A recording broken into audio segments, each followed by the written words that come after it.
We know that the holidays can bring up a lot of times of festivities and parties and interacting with others, and that can lead us to drinking in excess. Or it can also bring up a lot of emotions for us during this time. It could be stressful, there could be grief, there could be periods of joy and periods of anxiety. And a lot of times people may turn to alcohol to resolve or numb from some of those feelings. So what I want to do is cover 5 ways so you can learn to drink less around the holidays. So let's get into it. Way number 1 is to have a specific goal. So when the brain has a specific goal, it wants to meet it, right? The brain loves to try to predict the future, and it loves to know what's going to happen. So when we set the rudder for our life or the rudder for our boat, where are we going? The brain finds that to be calming. It finds that to be also something it wants to achieve. So what are you trying to achieve this holiday season? And I like to recommend that everybody set a drink plan. That is a specific goal of how many drinks you will have in one certain days. There might be many days where you decide not to have any alcohol.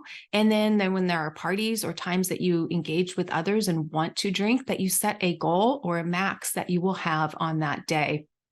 Again, the brain loves when something is specific. Not only that, when you set it up, it's also a measurement of saying, okay, was I on track? And if I did meet my goal, then the brain gets a dopamine hit, right? That's the reward center. It lights up. It's like, woohoo, I hit my goal.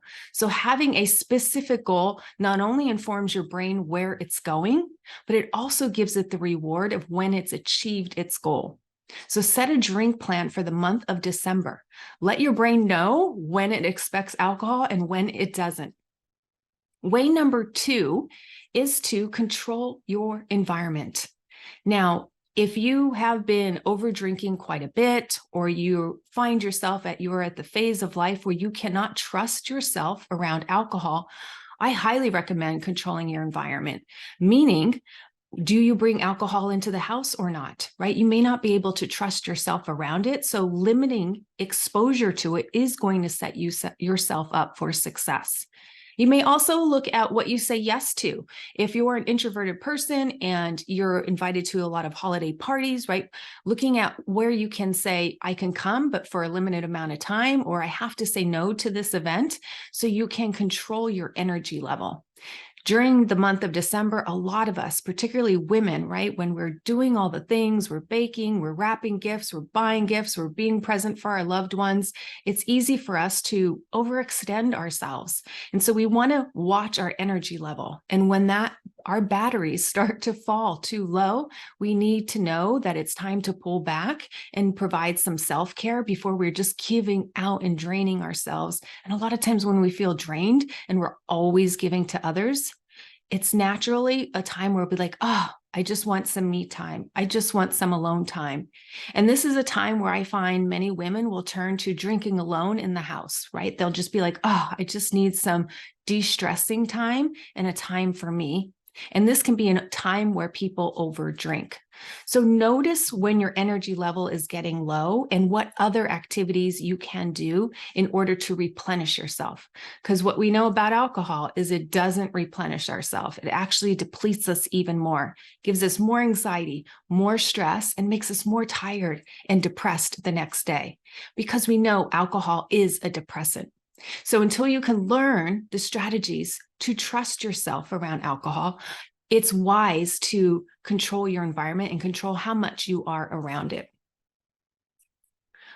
Way number 3 to drink less during the holiday season is, we know that alcohol can be attractive. We know that it can solve, or feels like it solves, so many of our problems, right? It can take away or lessen the anxiety in the moment, although it makes it worse long term. We know that it can numb any kind of pain or any kind of ill feelings that we're feeling. But notice that alcohol is the solution and not the real problem. The real problem may be that we have so much anxiety about something, or we're fearful about something, or we have unprocessed emotions inside of us like grief or guilt. And so we turn to alcohol, right, to alleviate that, but that's not the main problem. So we want to work on and look for strategies to work on the underlying problem. If you listen to my podcast, you know I'm always talking about that drinking alcohol is the secondary problem, and working on the primary problem, the reason for the pain, the reason for the anxiety, the reason for the discomfort is what's going to give you long-term success. So really focusing on like, why am I turning to alcohol, or when do I turn to alcohol? Is it for good feelings or is it for negative feelings, right? Really get to understand yourself. A lot of women tell me that they have this harsh inner critic that, oh my gosh, I don't know if I'm giving enough of a gift, or I'm giving too much, or if I'm going overboard, or you should be doing more during this season, right? They have this harsh inner critic. And so to turn down that noise, a lot of times they might turn to a drink to do that. And so looking for other modalities, other strategies to help lessen that harsh inner critic, lessen that perfectionistic mentality that so many of us think is safe or the way to be, but we know that just harms us in the long term. So working on the underlying problem is always going to give you long-term success. I love the work by Gabor Mate. He has many books. He's an addiction specialist and he's a physician. He's amazing. And one of my favorite quotes by him is, don't ask somebody who's addicted or has an attachment to something, why the attachment or why the addiction, but why the pain? Why do they want to numb out from their life? And what he's saying here is what I agree with, is getting to the underlying, the root cause of why somebody wants to turn to a numbing agent and overuse it in order to escape that pain. So why the pain?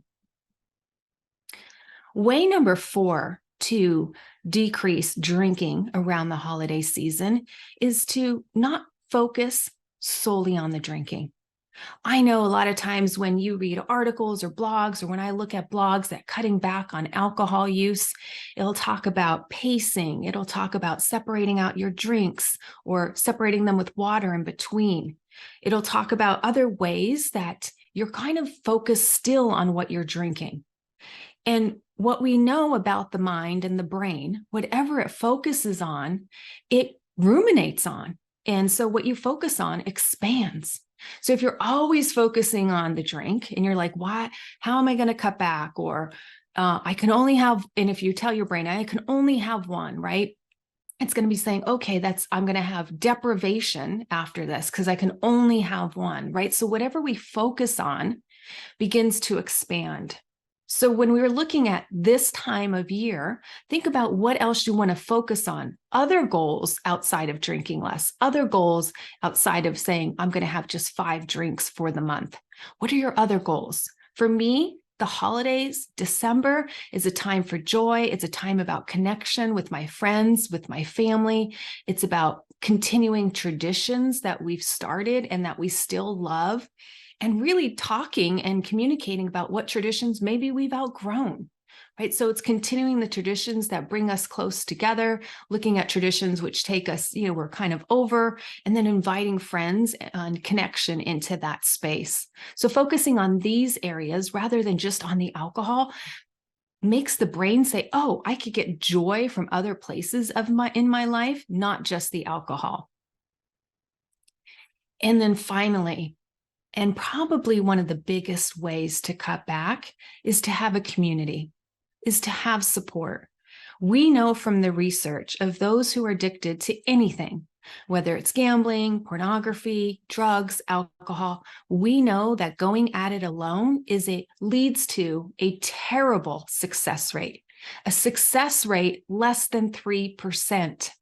Yes, that is marginal, right? That is not good.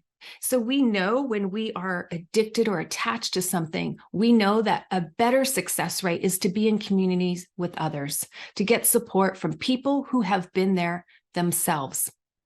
And myself as a former overdrinker, right? I love helping women through this process because a lot of times they get stuck in disappointment, embarrassment, shame, and why can't they do this on their own? And doing it on your own, we know the literature just states that it doesn't work. It's a dismal success rate. And so remind yourself, hey, do I suffer from toxic independence in this area, right? Where I think I can do it alone, I can achieve it.